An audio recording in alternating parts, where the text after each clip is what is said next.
CILT UK podcast, the show where leading voices from across transport, logistics, and the supply chain come together to explore the issues shaping our profession.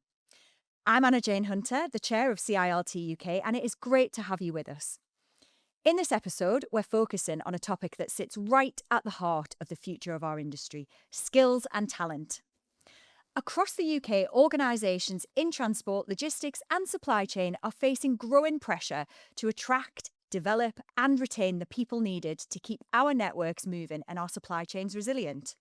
From drivers and warehouse specialists to planners, engineers and tech experts, the sector relies on a highly skilled workforce.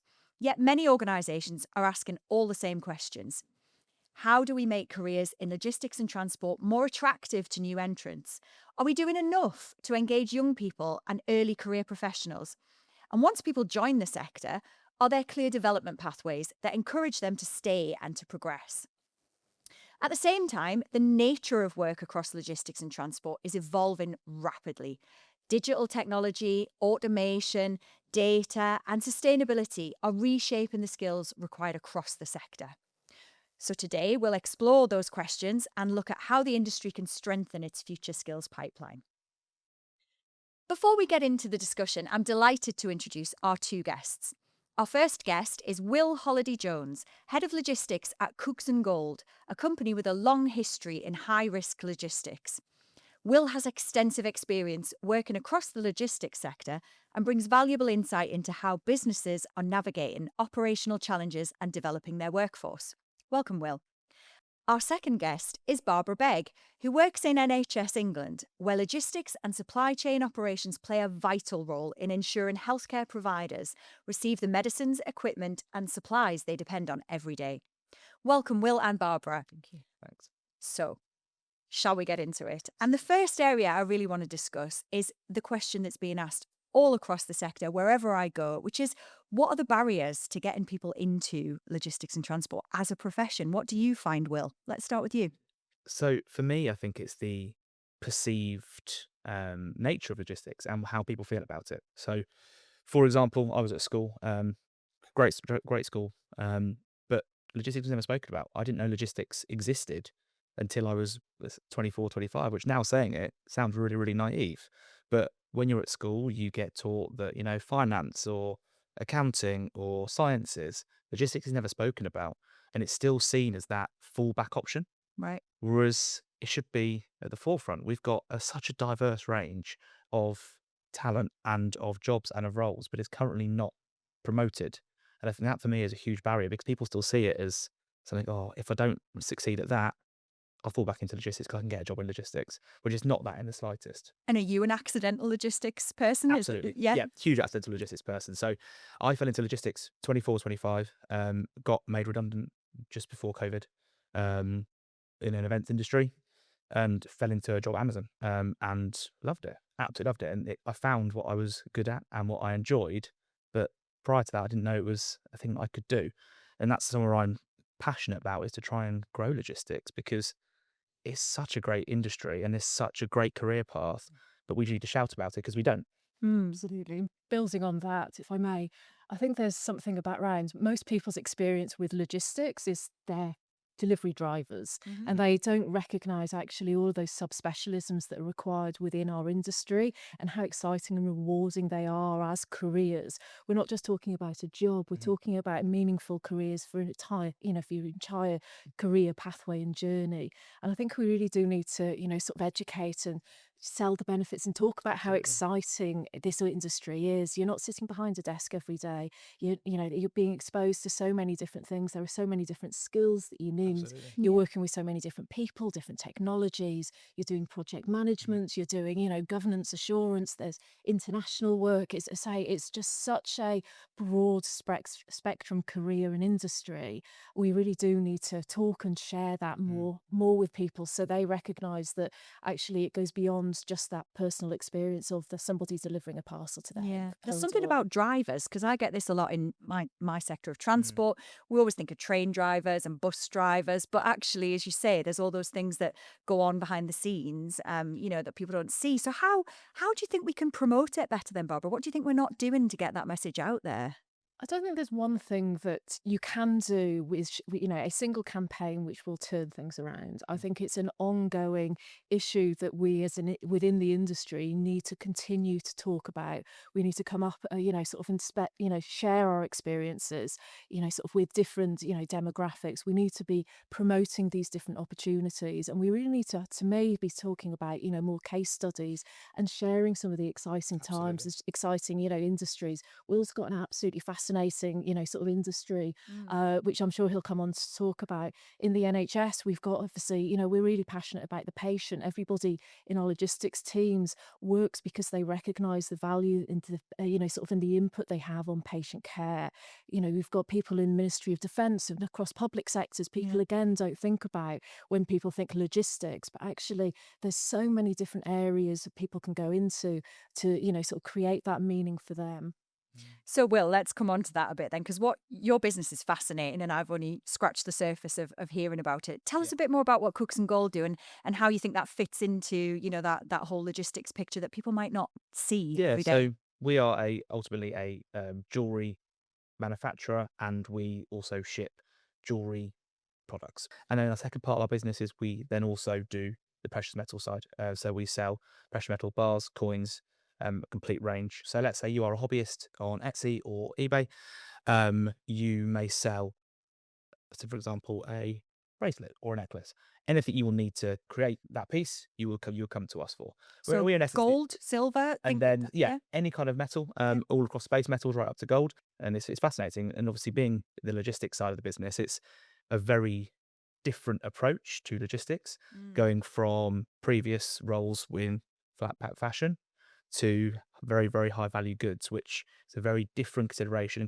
Thinking about security and insurance, and something which we haven't had to really think of in huge details before. So it's been a complete change, but a really positive one, and it's fascinating to be a part of. So this is the other end of the scale from what, Joe Blogs might think of, that package that gets dropped on your doorstep and you get a message saying it's been delivered with a picture. This is the other end of the scale where you're not leaving these packages anywhere unattended, are you? No, no, we're not. We still use mainstream carriers, Okay. but more of the higher end of those mainstream carriers and specific services to ensure that the customer will get what they need. So this is a part of the industry that you can't really go into detail talking about some of how that works. It No. wouldn't be Yeah. appropriate. So that said, how do you promote then, what you do for perhaps young people who are interested in what sounds to me like a really exciting bit of the logistics sector? I think for me, the key with trying to get young people involved is we have to communicate in a way that they understand. At the moment, we as a logistics profession in certain areas are quite stuck in the past. We communicate via email, via magazines, via etc. We should be on social media platforms because that's what sells. That's how businesses are growing. And there are loads of startup final mile delivery companies out there who are really starting to use social media. And you can see it, and you can see that they're engaging with people. They relate really, really well, and they can feel that, and they then look at it and go, I would like to do that. Whereas at the moment, you send somebody a flyer through the post, an email, a letter. They look at it and they switch off. They have to have an engaging content that they get taken on like that. And that's how they then engage with it. And I think a bit of seeing what they can be and seeing themselves in it. You're quite young. That helps, I Yep. think, that it's not all crusty, white-haired old guys, Absolutely. Yeah. you don't fit that demographic, which No. is helpful if you're a 16-year-old thinking about, Yeah, hugely. starting out. And Barbara, the NHS, we would think a bit like my sector as well. We think of train drivers. I guess a lot of people with the NHS think nurses and doctors and kind of, medical staff. So how do you go about promoting, your side of the NHS to young people? I think, and I want to decouple first of all young people and early careers, because what we Yeah, do do see, correct me on that. yeah, That's Yeah. important. what we see a lot as well is people in their 30s, 40s, 50s who are changing career pathways, whether that's by choice or whether that's because of, life circumstances. And actually we recognise that everybody has such, wealth of experience behind them to bring. We want to embrace that. So we don't want to just pigeonhole ourselves to, sort of focusing on our recruitment around, sort of young people. We want to focus people who are passionate and have things to bring. We would quite happily employ somebody in their 50s and 60s just as we would somebody straight out of high school. And I think we need to make sure that we have sort of roles and jobs which can support everybody in every walks of life, which is why one size doesn't fit all. I'm sure we'll talk about, sort of technologies later on, but, and the use of AI and things like that. But I think, again, we need to make sure that we are dynamic enough and recognize that we need to reach people at different levels for different places they are in their lifetimes. Yeah. For us in the NHS, as I say, most people come to work in the NHS because they really recognise the value that they have. Logistics, especially if we look back to COVID, where, sort of the logistics teams came front and centre to actually ensuring patient care and, sort of safety. We were really catapulted fantastic to demonstrate the fantastic work. My background is procurement, and I always say, well, if the procurement, sort of team all got, sort of all got sick, people would have a company credit card. But when logistics goes wrong, within a couple of days, entire economies grind to a halt. Look at COVID, look at the Suez Canal, for instance. Mm. So, as I say, it's such a vital aspect for the work that we do. And within the NHS, within the public sector, people really recognise that they're giving back as well as having meaningful careers. I think it's just fascinating. And anytime, I'm pleased to say not that often, but anytime I'm ever in something like a hospital, a big NHS facility, you do just stop as a logistics and transport person and think for a moment as to how much work goes into making it all happen, keeping it all going. And we had a little insight to that during COVID, which you mentioned around, just things like face masks. How do you get enough of them there? Exactly. And they're the things I think we can, uncover a bit more for people and let them know. You mentioned something really interesting there, Barbara, though, about it's not all about young people. Yeah. And I'm sure I heard a statistic somewhere about, people nowadays and going forward are going to have more than one career. They're going to have Exactly. 3, 4, maybe even 5 careers within their career. So pivoting is quite important. Do you see that a lot with a massive organisation like the NHS where people can be a crab? Absolutely. Absolutely. And, sort of we have, sort of cross pollination as well as, vertical. And this is what we've built our, sort of career pathway framework around in terms of the NHS commercial, activity that we've embedded across England. We want people to have the opportunities to create their own pathways, to recognise that actually people may want to go horizontally, to start to pick up different skills, but actually within the NHS, within the commercial sphere, that actually they are really valuable and they have valuable knowledge that can transfer with them. Yes, there's absolutely, sort of skills that can be shared, sort of and are applicable to all roles, influencing, sort of people management. But there's also, very technical skills that people may want to go from A to B to C. So the role for us as employers is to recognise that we need to create pathways to support people on whatever career aspirations that they have, and to give them the best chance and opportunities, not just say, okay, your next opportunity is the next line up, because that may not fit somebody. So we need to work, collectively to be able to allow that cross pollination. I completely agree. I think is the industry that we're in, there are times where people are very static and they don't move up. So therefore, in my role, I have to look at other ways that people can develop. Develop's not always about the next role or the salary. Yeah. It's what other skills can you give that person to potentially better themselves. They are this. We are. There's times where people don't have to stay in their same role. They can move to other companies, and that's not necessarily a bad thing. Of course, you want to keep all your best people, but if you've developed them and grown them and given them the skills to go to something different, you've done your job. And that's Absolutely. ultimately such an important thing for me, is to try and give my team the skills that they can, because there's not that if you do this, you'll get to this straight away, because there's not those roles available. Yeah. People have been in those roles for 10, 15, 20 years, and that's great. Loyalty is brilliant, but then that kind of stifles the growth a little bit, those underneath. So you then have to give them the other skills to then Mm. improve and look at how they can then potentially move on and better themselves differently, as opposed to just salary or role promotion. Yeah, I'm a huge fan of that, and the way you described that was really great. I learned this really early on in my career. Our chief executive at the time stood in front of a room full of us graduate trainees who were, fresh into Network Rail at the time, and he said, "I want you all to leave," which we found terrifying because we'd only been there for a few weeks. He said, "I want you to leave, but I want you to come back. I want you to go and learn some things elsewhere, bring that back, and it makes the organisation even stronger." And I think adding on to that as well, it's as an employer, if you make it a really positive culture, if you give people opportunities to develop them, and yes, they are going to move on. But we've seen statistics within public sector where actually, sort of recommends you as a place to work. So it helps that Of attraction course, for yeah. you people. That And actually, advocacy. exactly. Absolutely. And then later on in their career, they are more likely to come back at a more senior level because again, you've created a really positive culture Right. which supports people's career pathways. And yes, you may not have had that next step, Mhm. but as an organisation, actually, you're somewhere that people really want to work. Absolutely, yeah, Great. completely agree. Okay, so another major factor shaping the future workforce is obviously technology.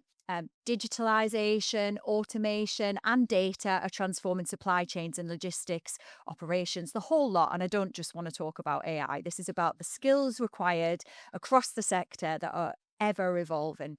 And it raises important questions about how the industry prepares the workforce for the future and how it continues to support the workforce for the future. So, what do you guys reckon then? How can organizations stay ahead of the curve with emerging technologies? And you've got two really different perspectives here from kind of, your different businesses. So, where should we start? Will, do you want to go first? So I think we've got to, as an industry, focus on those things, technologies, AI, and actually that starts at school. That starts from the beginning, and it's not just, of course, your core subjects are crucial. But I can remember back at school, for me, IT was one of those lessons that no one really cared about IT. Yeah. Whereas now, computer science is a huge part, and we need to focus in the industry on those people coming through the school, university, college systems who have that knowledge because they're the ones who are going to drive us forward. We are in a very diverse industry in terms of the roles that we offer, and that's the bit we need to shout about. We need to get those young people involved and brought through to our companies because they're going to drive us forward in the future. They're going to be the ones in the future driving this modern day logistics, which we need to shout about. Hmm. You make me feel very old here because I've just had a thought that I actually did half a GCSE in IT a very long time ago. Anyway, Barbara, the NHS, obviously, we think of innovative technology in terms of healthcare, leading the way in terms of digitalising the NHS and all that stuff. But what's going on behind the scenes? How are you keeping ahead of the curve in logistics then? It's difficult, I'm going to be honest, because we are within the NHS, and I think every organisation comes up to the challenge that you can only go and move as fast and develop as fast as the resources that you have. And Mm. obviously, within the NHS, we have limited resources, and it comes down to discussions on where those resources are best set. So, is it going to be investment in logistics technologies, or is it going to be investing in new clinical pathways? And as I say, this is something that we come up against as a day-to-day struggle. We can recognise and we can quantify the value of much of the technology. And I think we also have to recognise that technology comes in all sorts of shapes and sizes. So we're not just talking about, massive inventory management systems, robotics, warehousing and things Yeah. like that. Actually, we can bring, sort of technology and innovation through. I think Will touched upon as well what's really important and what we're seeing with those younger staff members. And I was having a conversation with one of my peers a couple of weeks ago, and they said they love to bring in new graduates because actually these latest graduates have all been taught coding and it's Absolutely. teaching us things. Yeah. And you're actually, so how do we stay ahead? Actually, it's by ensuring that our 100%. workforce are diverse and actually we are tapping into and giving people these opportunities to help upskill and educate us. It helps us stay ahead of the game. But I do think we do have to balance that risk and, sort of finances, of, sort of outputs. And it's one of those challenges that I think certainly within the NHS, we're never going to be able to step away from. Mm. And you mentioned younger graduates having knowledge of things like coding there. So, to what extent are you kind of in conversation and collaboration with things like education providers to make sure that you're getting those skills coming through that you need in terms of the future and the current workforce? Unfortunately, around logistics, very few. And what do you find, Will? Do you think the workforce that you're seeing coming through have got those skills that you need? Do the skills match, what the industry I needs? think there's a balance. We've got some absolutely superb people where we work now, and they want to learn, they want to develop. Mm. But we're still in the position where a lot of them it's a fallback career. So they've fallen back into logistics, and then they go, oh, this is a fantastic industry that I want to grow and develop in. So they haven't got those skills from education because they didn't know what those skills needed to be. So for me, it starts back at school, colleges. We as CILT, as larger logistics professionals, need to go back into schools and look at how they promote logistics. And actually, so people look at it and go, oh, I want to be an accountant. I want to be an operations manager and I need X, Y, and Z skills. And I think that's for me is the really crucial part. And where do you think, and I'd be interested to know what you're seeing in terms of who you're recruiting, where do you think the balance between, say, more traditional university education, degree based qualifications versus kind of degree apprenticeships or even, traditional apprenticeships sits? What do you think the best balance is for our sector, in your opinion? Combination of both. Yeah. And it all is down to how the person learns. Because some people, a degree is a superb option because it offers you skills that you might not get through an apprenticeship. But not everybody learns through education that way. Some people learn much better on the job. So actually, on the job training for some people is the best route. So there's definitely a combination needs to be had, and it's not one's better than the other. It's both because they both offer different people different things, and it's all down to the person. Mm.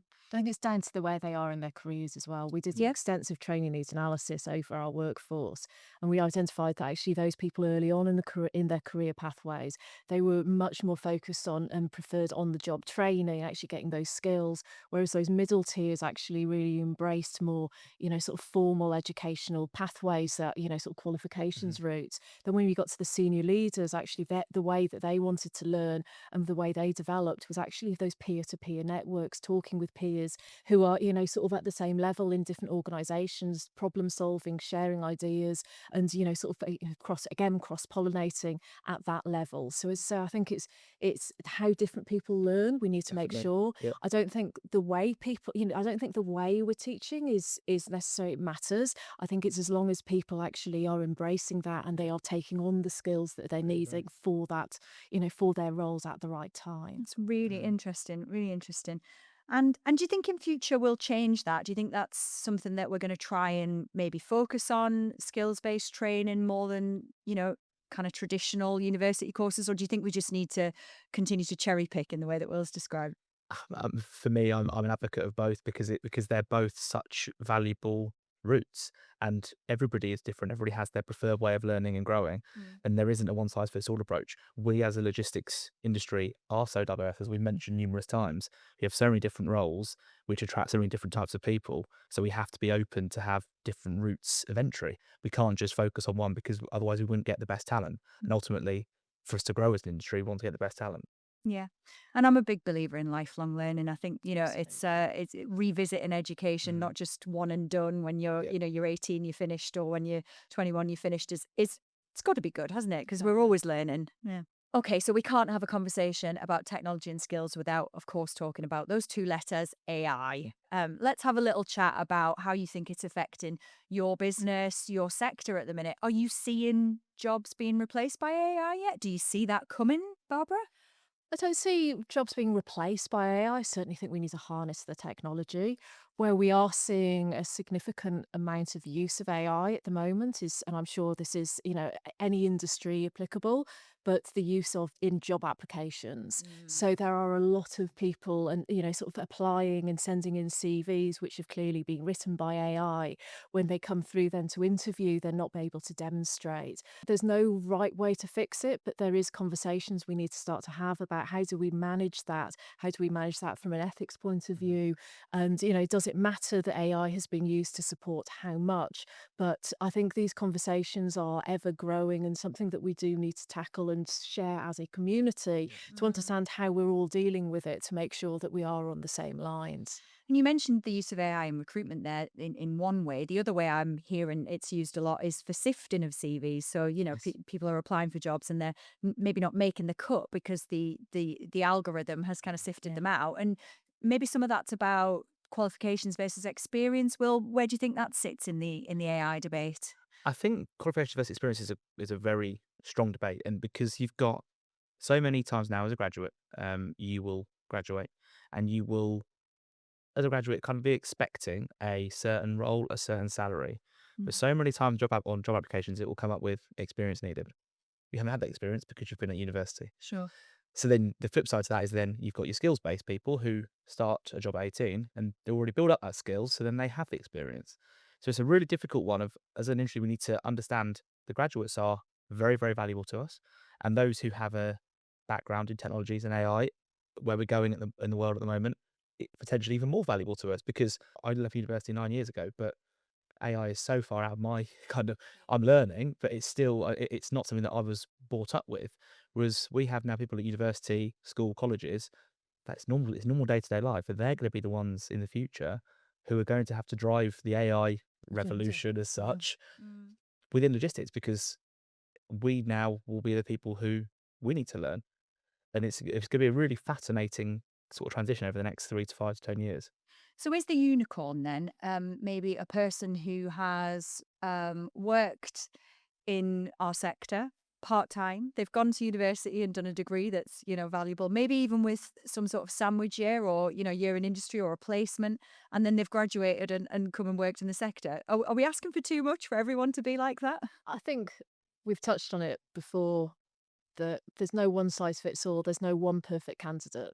There's no one way which is right to gain skills and experience. I do think because, we aren't seeing all of those graduates coming through with specific, university qualifications, that we do need to focus internally as organisations to develop our own talent, Yeah. to actually, sort of push, yes, Mm. educations to, provide more, sort of more degrees around it. But ultimately, it's our responsibility to make sure that our workforce are trained to deliver the objectives that we require. So if it means that actually we're having to, sort of we're not seeing people come through the university sector, it doesn't mean that we don't have the skills and the experience amongst ourselves to actually upskill and sort of those skills for people.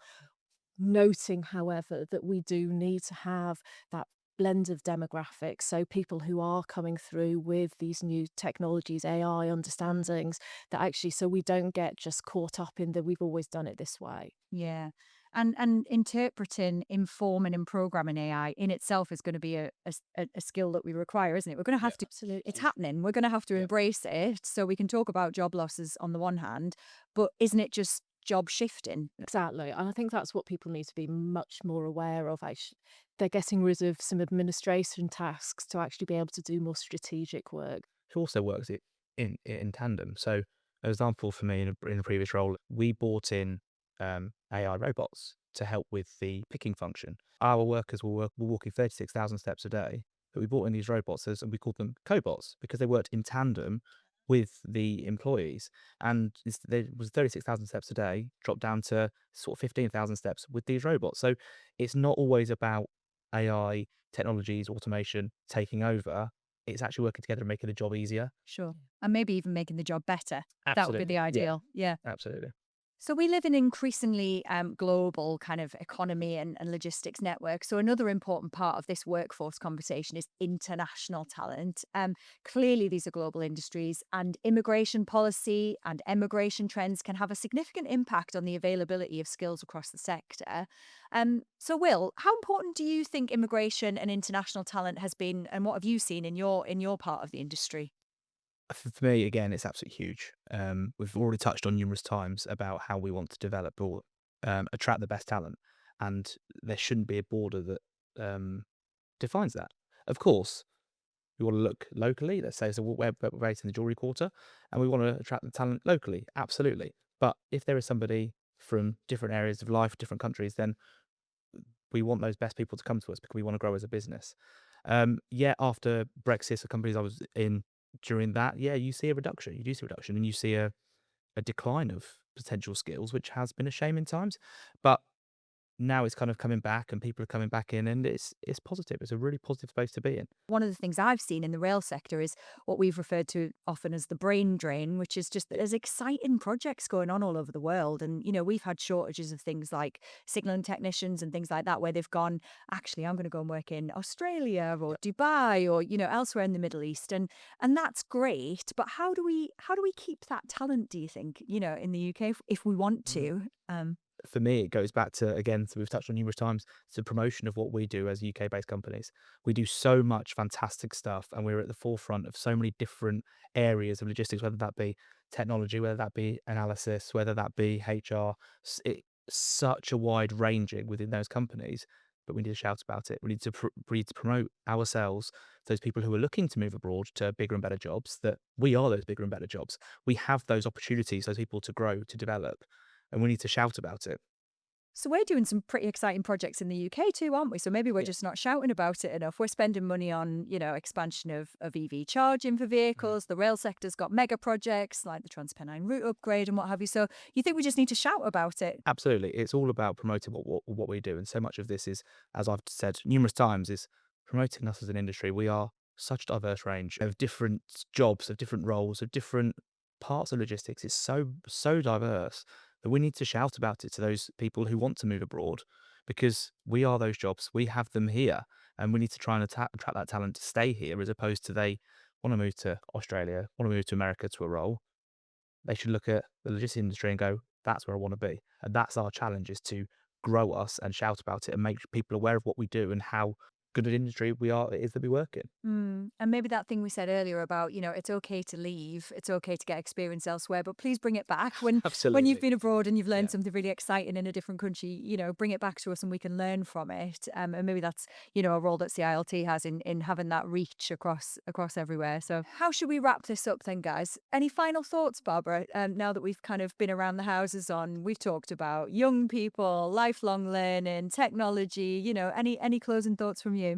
We work in such an amazing, industry. We really do just need to promote and be excited and get other people excited about what it is that we actually do. Thanks. And we'll Absolutely. I think we need to focus on and shout about the projects like the CILT Novus project. Absolutely superb project that gets young professionals a standard pathway into logistics.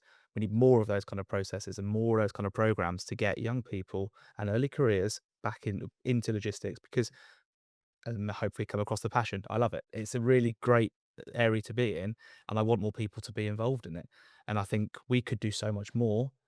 That starts in schools, universities, colleges, and we as professionals need to be going to those colleges and working with them and creating partnerships to understand how their their young people can move into logistics and how we can support that go forward.